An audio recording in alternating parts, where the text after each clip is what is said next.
سبحانه وتعالى خلق هذا الكون وخلقنا نحن لنعيش فيه كما يريده سبحانه جل وعلا، وهذا العيش اختبار لنا، فنتيجة هذا الاختبار ستظهر أمامنا يوم القيامة.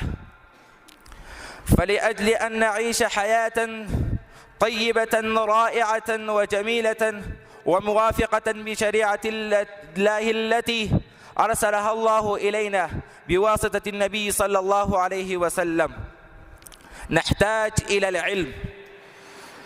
فالعلم شيء نستطيع أن نميز به الصواب من الخطأ، والعلم يعلمنا كيف نتصرف، أي كيف نجلس، كيف نقوم، كيف نمشي، كيف ننام، وكيف نستيقظ، كيف نؤدي العبادات بأسلها وبأكملها بطريقة جيدة. فكل هذه الأمور موجودة في العلم.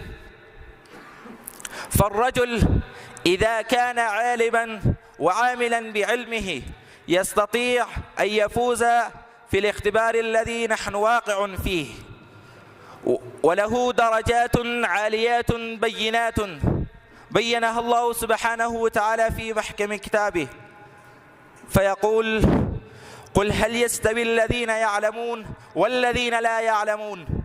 وقال في مقام آخر: يرفع الله الذين آمنوا منكم والذين أوتوا العلم درجات. وقال في مقام آخر: شهد الله أنه لا إله إلا هو والملائكة وأولو العلم قائما بالقسط. فهذه الآيات تبين شرف العلم ورفعة أهله. والآن كيف نحصل العلم؟ ففي هذا الباب يجب على المتعلم أن يراعي بعض الأمور خلال التعلم. الأول منها النية الصالحة، كما يقول النبي صلى الله عليه وسلم: إنما الأعمال بالنيات، أي كل أمر موجود في الإسلام متعلق بالنية. إذا كانت نيتك الصالحة فتستطيع أن تفوز في اختبار الذي نحن واقع فيه، وتستطيع أن تحصل رضا الله سبحانه وتعالى. وإذا لم تكن نيتك الصالحة فلا تستطيع أن تحصل رضا الله سبحانه وتعالى. فهذا هو أمر الأول. والأمر الثاني التقوى، كما قال الله تعالى في محكم كتابه: إن أكرمكم عند الله أتقاكم. وقال النبي صلى الله عليه وسلم: الورع كالكف.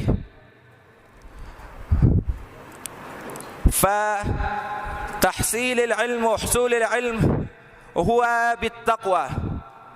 فإذا كان الرجل تقيا يستطيع أن يحصل على العلم، وإذا كان عاصيا لا يستطيع أن يحصل العلم.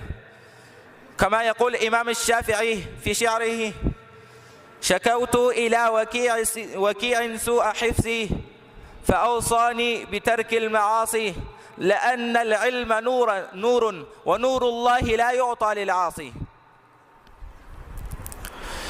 فيجب على الطالب أن يكون تقيا نقيا، كما يقول النبي صلى الله عليه وسلم: كل تقي نقي.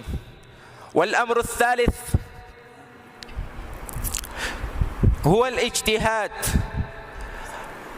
الاجتهاد في باب العلم هو أمر هام، فكل شيء متعلق بالاجتهاد. إذا تحرك واجتهد أحدا يستطيع أن ينال على شيء يريده، وإذا لم يتحرك ولم يجتهد لا يستطيع أن ينال على شيء يريده. يقول الشاعر في باب الاجتهاد: يا طالب العلم باشر الورع، جانب النوم واحذر الشبع، داوم الدرس لا تفارقه، فإن العلم بالدرس قام وارتفع. الأمر الرابع الأدب والاحترام، كما يقول النبي صلى الله عليه وسلم: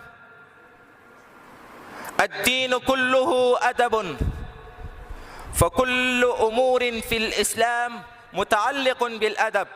إذا كان لدى شخص أدب يستطيع أن ينال على ما نواه بطريق جيدة وجميلة ورائعة.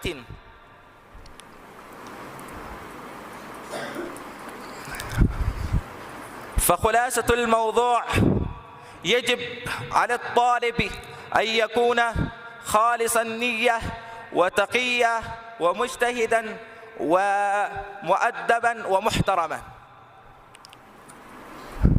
لأنه لو رعى شخصا هذه الأمور يستطيع أن يفوز على الاختبار الذي نحن واقع فيه، ويستطيع أن ينال العلم. ففي الختام أسأل الله تعالى أن يجعلني وإياكم خداما للإسلام وقدوة للمسلمين، وآخر دعوانا أن الحمد لله رب